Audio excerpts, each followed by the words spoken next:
The people with the best taste, in my opinion, are the ones that wear the same things over and over again. Being an outfit repeater, if you will, I think is the highest expression of personal taste. And not even just from a fashion perspective, even having a signature makeup look or a signature scent, which does feel like something that's kind of been lost these days in favor of having a really big collection with lots of variety. But I actually think the strongest manifestation of having taste is just owning things for a long time. I posted a video last year titled, "No, your products aren't supposed to look like that," kind of rejecting the idea of everything in your life needing to be pristine, and instead saying that I actually think it's really chic and admirable for the things you've bought to look used and worn. Like, that's the goal. You're supposed to use and wear them. And I think of this idea kind of as an extension of that. I think it's very common now in the mid-20s for a lot of the things that we buy to have a pretty short lifespan. Now, to be fair, part of that is just planned obsolescence, but that's not what we're going to talk about in this video. But something I try to think about before I buy anything is, will I have and own and use this for a very long time? And I was especially thinking about this the other day. My friend was telling me a story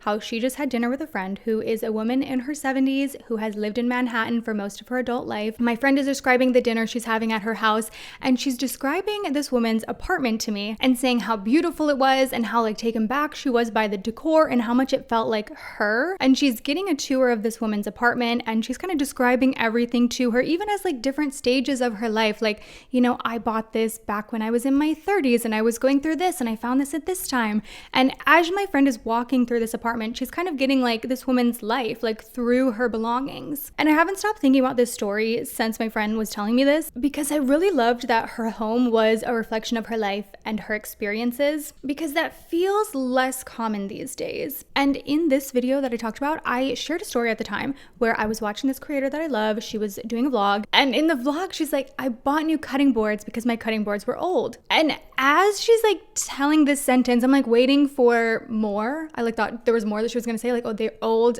and so it broke, or they're old and they're falling apart, something. No, they were old, so I bought new ones. And I'm like, what? You don't have to buy new things just because they're old. Your things getting old is the goal. Like, you bought it, you spent money on it. You want to have it for as long as you can. Like, you don't need to buy new ones just because they're old. And especially right now, finances are very tight for people. Like, this is the time to be using and loving your things for as long as possible. And I know you hear that and you're like, oh, well, that's just influencers. And like, to some extent, I do agree. But this is a mindset I hear from people in my everyday life all the time. Like, oh, I've had these pants for a while, I need new pants. I especially think this about like special occasion clothing. This one is really hard to break. You're like, well, I wore this dress to a wedding once, so I can't wear it again. I've already been photographed in it. But I disagree. I think wearing it again signals having personal style. Like, I really like when some of my friends like re-wear the same things, and I associate my friend with that. Like, for me, you can really describe someone's style. You know their style, like, oh, that's very them, because they're wearing the same things over and over again.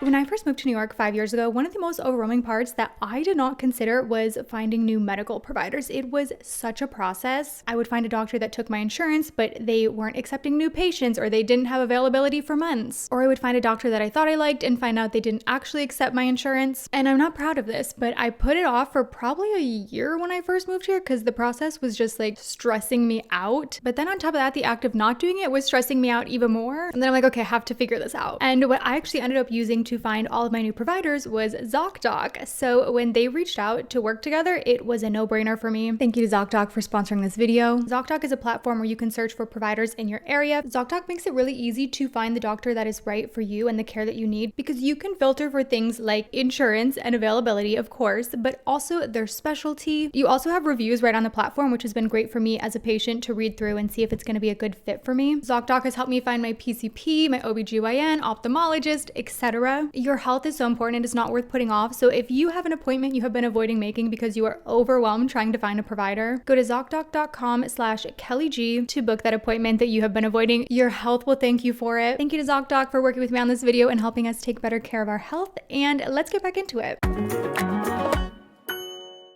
And this video was also very inspired by my last video that went up talking about recent trends that have kind of aged like milk, because I had a request on that video to talk about trends that have aged like fine wine.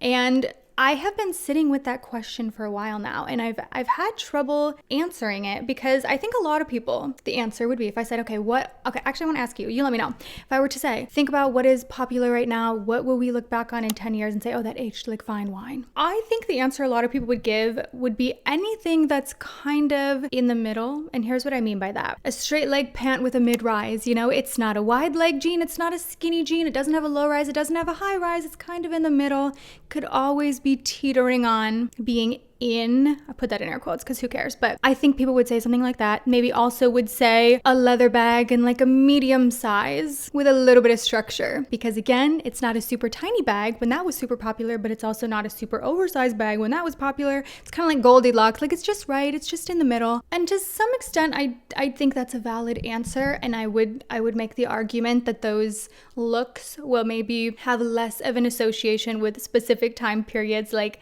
they might age a little more gracefully. But I don't really love that answer because I think that mindset and forethought leads people to looking for things that are timeless, which I've said a million times, nothing is timeless, or things that include basics, or just things that you think will be safe from looking back and being embarrassed about. And often this mindset prevents people from maybe playing or experimenting with things or leaning into their style in ways that they could because they're opting for something that they think will carry them through long term. When in reality, I think the pieces that are going to age the best are the ones that you are still gonna like no matter what, which was something I kind of tapped into. We started that discussion in the previous video, which again, I'll leave below if you haven't seen it, but I said in that video, a good question to ask is, will you still like this when it's not popular? A personal example for me right now is zebra print. Zebra print, super trendy at the moment.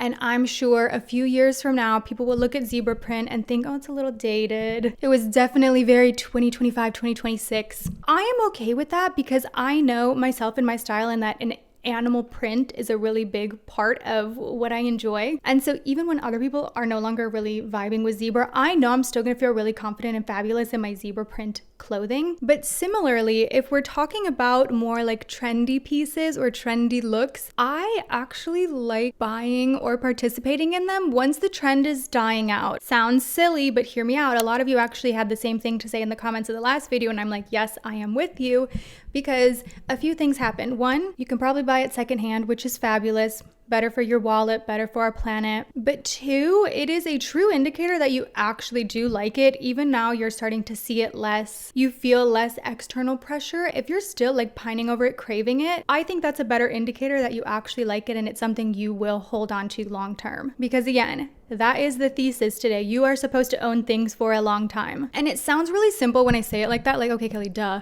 But something I try to carry as a through line in my content is like a soft reality check, okay? Because I just think so often on the internet, a very alternative reality is presented and it's almost expected that, oh, let me buy new seasonal decor every year, or, oh, what's the new summer shoe we're gonna be wearing this year, everybody? I need to know what the girls are wearing this summer in terms of shoes and sandals. Summer's right around the corner. I have no idea. Comment down below. You're supposed to wear the same shoes you wore last year, or like keep doing things, keep owning things. Constantly replacing things is actually antithetical to developing your personal taste. And returning to the fabulous woman I spoke about in the beginning of my video, my friend was telling me about her couch. And I thought the story was interesting because it kind of carries over to my couch. I'm going to tell you a story about my couch too. We're entering the couch segment of the video. So this woman bought her couch at a thrift store decades ago. She was saying it was like $40 at the Salvation Army. She still has the same couch today, and she was telling my friend about how she has reupholstered it multiple times and like had the couch redone. And I loved hearing that because it is so much less common these days for people to mend their things or to extend their life by taking your shoes to a cobbler or having your couch reupholstered or even doing it yourself, which is certainly doable. And do not get me wrong, I am not naive to the fact that there are many external factors that prevent this from being a possibility. So often now in the mid-2020s, it's almost oftentimes cheaper to just replace something than it is to fix it, which is a huge bummer. But I really loved hearing that she has had this couch for so long and it has taken on new lives throughout her life. And where I'm going with my story with my couch, I have told you guys before about how Tilly, my cat, she loves to scratch. She's the love of my life. She's perfect in every single way. She's 12. She's an angel. However, I have never been able to break her from the habit of scratching. I have tried every scratching post on the market, so it seems, and she wants nothing to do with any of them. It is just the furniture, just the furniture. So my couch was starting to look brutal. And I think a lot of people in that scenario would say, okay, well, time to replace the couch. You know, my cat is ruining the couch. I got to get a new one. It looks bad. But I'm like, no, that doesn't feel right. Like, this couch still has great structure. Like, there is nothing wrong with this outside of some like visual scratches, which in the beginning they didn't bother me, but they were starting to look bad. So I bought a couch cover. Not everyone likes a couch cover. I know that. Some of you are not going to like my couch cover, and that's perfectly fine. But I think it was like kind of a fun way to reimagine my couch. Don't get me wrong, I kind of do miss the beautiful green of my couch, but this is a way to preserve its life. And I just think so often when something in our life maybe has a flaw, the immediate reaction that we've been programmed to take is to replace it, when in reality, you have other options. And my hope in this video is to kind of like deprogram this mindset that's really ingrained in us of like, oh, we need to always be buying the newest thing. My very random thing that I'm actually so proud of, I have an iPhone 12. We're on what? iPhone 17? It still works perfectly fine. Actually, that's not true. It does not work perfectly fine. And don't hold it against me if I do get a new phone, maybe soon, because it is actually starting to get to the point of glitching. However, we've only recently gotten there. I'm really proud to have kept this same phone for so long. Even despite all the new ones coming out, I know the immediate reaction is like, oh, there's a new iPhone or a new blank, like it's time to upgrade my model, but I don't feel like I'm really lacking or missing anything. Also, I know the hardest part is the battery life. Like, the battery life on this is not that great anymore, but something I've considered that you can actually do, a lot of people don't realize, you can just go into the Apple store and replace the battery. The cost to do that is certainly less than buying a new phone, and you can kind of resolve that battery life issue. You know, you're supposed to own things for a long time. And this video's got me thinking a lot about like, what are these things for me in my collection that I've been wearing and loving so long? First of all, we have the black skirt TM. I will not stay long on this because if you watch my content, I talk about this dang skirt all the time. I'm always wearing this black skirt. Similarly though, I was thinking, I have this pair of black pants. This is one of my best thrift finds, okay? Straight leg Wrangler jeans. I thrifted these in Paris years ago. €5. The cost per wear on these jeans for me at this point is pennies because I wear them all the time, like multiple times a week. I'm always wearing these pants, and it often saves me. If I'm out like thrifting or something, I find a somewhat similar pair of black pants. I'm like, well, I don't need those. I have these and I already wear these all the time. I was even looking in like my makeup collection, my perfumes, like what is dented, what is showing love. For me, it's Vanilla Woods, the 7 Virtues. I'm not going to say I'm a signature scent person because I will say I switch up my perfumes.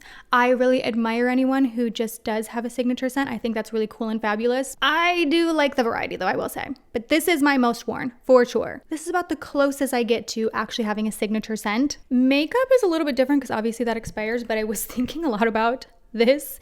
You guys, I still use Dip Brow in 2026. Did you know you can still use Dip Brow in 2026? I haven't had this since 2016, to be fair. This is pretty old though, I'm not gonna lie to you. Questionably old, but it still smells and works fine. Everyone's like moving on to the newest, hottest brow look, and I'm like, no, I'm still using my Dip Brow, and I have about 1 million uses left in this. So this was your soft reminder. You're supposed to own things for a long time. It is okay if they look worn.